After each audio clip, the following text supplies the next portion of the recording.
எல்லாருக்கும் வணக்கம் மக்கள். இப்போ பார்த்தீங்கன்னா பாண்டியன் ஷோ 2 ரிவ்யூ தான் பண்ண போகிறோம்.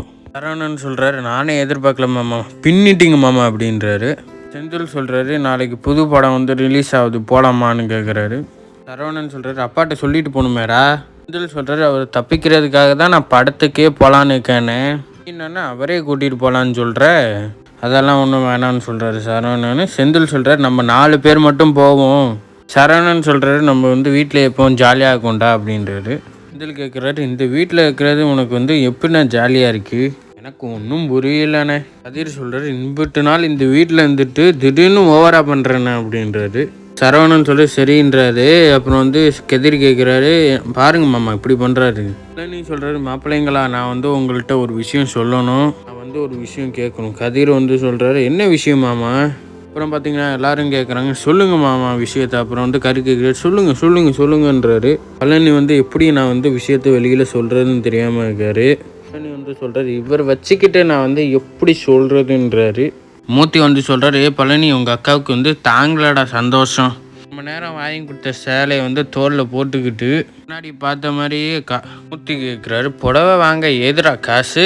ஒருவேளை கடையிலேருந்து நீ எடுத்துட்டியான்னு கேட்குறாரு. எடுத்தா சொல்கிற கடைக்கணக்கில் எழுதணும்ல, எழுதி வச்சா கடைக்கணக்கு வந்து உடைக்காமலே இருக்கும்லடா. இதில் சொல்கிறாரு, மாமா வந்து அம்மாவுக்காக ஒன்று செஞ்சுருக்கு, அம்மா வந்து ரொம்ப சந்தோஷமாக இருக்குது. அதோட விட்டால் பரவாயில்லையா, அந்த பணம் எங்கே வந்துச்சுன்னு ஆராய்ச்சி பண்ணி தான் ஆகணுமா? ஆராய்ச்சிலாம் ஒன்றும் பண்ணலடா, தியாலேருந்து தான் கேட்டேன், இதில் என்னடா கொடுத்தோம்? மூர்த்தி சொல்கிறார், எடுத்தான்னு சொல்ல போகிறான், இல்லைன்னு சொல்ல போகிறான்.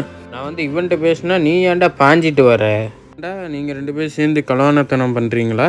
மச்சான் இதில் வந்து கதிருக்கு வந்து எந்த சம்மந்தமே இல்லை மச்சான். நான் வந்து கடையிலேருந்து நான் பணம் எடுக்கவே இல்லை. பழனி வந்து சொல்கிறார், எனக்கு வந்து சுகுணா வீட்டிலேருந்து சீர் கொடுத்தாங்க, அந்த பணத்துலேருந்து தான் நான் புடவை வாங்கினேன். சீர் கொடுத்த பணத்தை வந்து உங்கள் அக்காவுக்கு வந்து சீர் கொடுத்து வாங்கினியா? அப்புறம் மாமாவுக்கு வந்து வேறு எங்கே பணம் வரும்னு செந்தில் கேட்குறாரு. இதான் கவர்மெண்ட் ஆஃபீஸ் ஆச்சாடா, நீ போய் கொடுத்த வேண்டியதானடா. செந்தில் வந்து சொல்கிறாரு, இதுக்கு ஒரு குறைச்சல் இல்லை, இந்த விஷயம் சொன்னாலும் என்னை குறுக்கு பேசி என்னை வில்லன் ஆக்கிடுறது. இந்த பாடுறப்ப நீ சுகுனியாவுக்கு ஏதாச்சும் பணம் கொடுத்து விட்டாங்கண்ணா, அந்த பிள்ளைக்கு தான்டா நீ செலவு பண்ணணும். கோமதிக்கு எதுக்குடா சேவை இல்லாமல் செலவு பண்ணுற? எங்கள் அக்காவுக்கு புடவை வேணும்னு கேட்டால் சும்மா கடையில் வந்து கொடுக்க மாட்டாங்களா மச்சான்? காசு கொடுத்தா தானே புடவை கொடுப்பாங்க. இந்த காசு வந்து என்கிட்ட கேட்டு தானே. அடா அப்பா, காசு கொடுத்தாப்பந்தான் மறுவலையே பார்ப்பாரு. என்ன முணங்குது அப்படின்னு கேட்குறாரு மூர்த்தி வந்து. நான் வந்து ஒன்றும் முணங்கலையே, கரெக்டாக மோப்பம் பிடிச்சிடுறாரு. ஏண்டா பழனி, என்கிட்டயே காசு கேட்டிருந்தா நான் கொடுத்துக்க மாட்டேனாடா, சந்தோஷமாக கொடுத்துப்பேன்றேன். பழனி சொல்கிறாரு, இருக்கட்டும் மச்சான் பரவாயில்ல அப்படின்றாரு. கதிர் சொல்கிறார், இப்போயும் கெட்டு போகல, இப்போ நினச்சா நீங்கள் கொடுத்து வேண்டானே, இப்போ எதுக்குடா கொடுக்கணும், இப்போ தான் புடவை வாங்கி கொடுத்துட்டான்ல, இப்போ காசு கொடுத்தா அதுக்கு வந்து முறையாக்காது இல்லைடா. டேய் பழனி, அவசரத்துக்கு காசு வேணும்னா என்கிட்ட கேள்றா, நான் கொடுக்குறேன் அப்படின்றது. ஆனால் அவன் சொல்ல போகிறேன் சரி அப்படின்ட்டார் பழனி வந்து. அரிசி வந்து சொல்கிறாங்க, எல்லோரும் வந்து பட்டாசு வெடிக்கிறாங்க, வாங்க நம்மளும் பட்டாசு வெடிக்கலாம் அப்படின்றாங்க. அப்புறம் பார்த்தீங்கன்னா குடும்பத்தோட வந்து எல்லோரும் நல்லா பட்டாசு வெடிக்கிறாங்க. வந்து என்ன பண்ணுவான்னு தெரியுமா, வீம்புக்கு வந்து எந்த வெடி வந்து பெருசாக சத்தம் கேட்குதுன்னு பார்ப்பான். யார் வீட்டு மேலே போய் கலராக வெடிக்குதுன்னு பார்ப்பான்.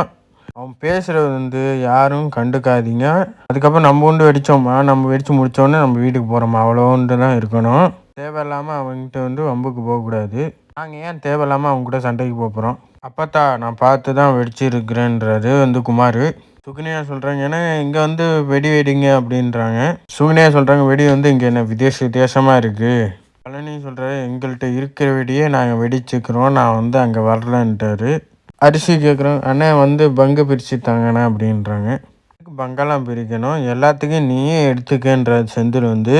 ராஜி சொல்கிறாங்க, எல்லாத்தையும் அரிசிட்டே கொடுத்தீங்கன்னா அப்புறம் நாங்கள் என்ன பண்ணுறது? மீனா சொல்கிறாங்க, எனக்கு வந்து எங்கள் பங்கு வேணும் அப்படின்றாங்க. ராசி சொல்கிறாங்க, அடிச்சுக்காய்ங்க, எல்லாருக்கும் நான் வந்து பிரித்து தரேன். மீனா சொல்கிறாங்க, அதெல்லாம் முடியாது, நாங்கள் தான் பிரித்து போன்றாங்க. செந்தில் சொல்கிறார், நம்ம எங்கே மாமா வெடிக்கிறதுன்னு. மறக்காமல் சப்ஸ்கிரைப் பண்ணுங்கள், லைக் பண்ணுங்கள், ஷேர் பண்ணுங்கள், மறக்காமல் கமெண்ட்டும் பண்ணிக்கிறீங்க.